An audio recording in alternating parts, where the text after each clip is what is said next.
OPS, TTV, Sengottai இங்கே ஒரு அணியாக செயல்படுவாங்களா? ஓபிஎஸ், திருமதி சசிகலா, திரு செங்கோட்டையன், இந்த 3 பேரும் இப்போ ஒரு அணியாக இருக்கிறார்கள்.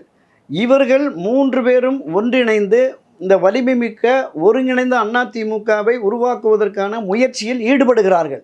திரு எடப்பாடியின் பிடிவாதம் என்பது தளராது என்கிற நிலை வருகிற பொழுது நேர் எதிரடியான நிலைப்பாட்டை எடுக்க வேண்டிய சூழல் வரும்.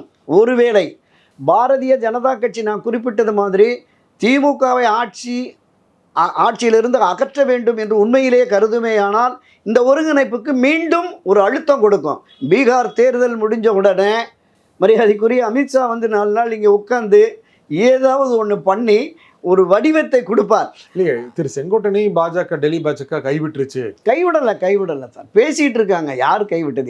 யாரையும் கைவிடலை. ஒருவேளை கைவிட்டால் இங்கே நான் இன்னொன்று சொல்கிறேன், இன்னொரு பார்வையும் நான் சொல்கிறேன்.